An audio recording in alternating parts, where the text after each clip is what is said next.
നട്ടലിന്റെ തേയ്മാനം എന്ന വിഷയത്തെക്കുറിച്ചാണ് ഇന്നത്തെ ഫാമിലി ഡോക്ടർ പറയുന്നത്. കൊച്ചി VPS ലെക്ചർ ഹോസ്പിറ്റലിലെ institute of spine and scoliosis surgery വിഭാഗം ഡയറക്ടർ ഡോക്ടർ ആർ കൃഷ്ണകുമാറാണ് സംസാരിക്കുന്നത്. Family doctor supported by VPS lecture.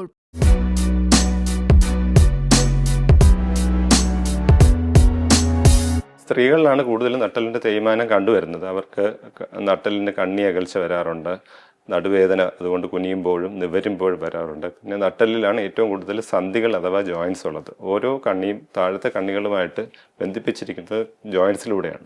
നമുക്ക് 2 കാൽമുട്ടേ ഉള്ളൂ, പക്ഷെ നമുക്ക് ഒരുപാട് നട്ടലിൽ കണ്ണികളുണ്ട്. ഓരോ കണ്ണിയും മുകളിലും താഴെയുള്ള കണ്ണികളെ ശൃംഖല പോലെ, ഒരു ചങ്ങല പോലെയാണ് കണക്ട് ചെയ്തിരിക്കുന്നത്.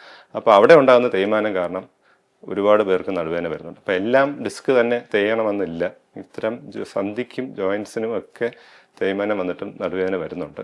പിന്നെ കൂടാതെ ഡിസ്ക് ജന്യമായിട്ടുള്ള ഡിസ്കിന് തേയ്മാനം വന്നിട്ട് അത് ഞരമ്പിലോട്ട് പ്രസ് ചെയ്തിട്ടുള്ള കാല് വേദന, നടക്കുമ്പോൾ പഴയ പോലെ നടക്കാൻ പറ്റുന്നില്ല, നിന്ന് അധികം സമയം ജോലി ചെയ്യാൻ പറ്റുന്നില്ല. ഇപ്പോൾ അടുക്കളയിലൊക്കെ നിന്ന് ജോലി ചെയ്യുമ്പോൾ അവർക്ക് കുറച്ച് കഴിയുമ്പോൾ ഇരിക്കണമെന്ന് തോന്നും. അപ്പോൾ അവരൊരു കസേരയിട്ട് അവിടെ ഇരിക്കും.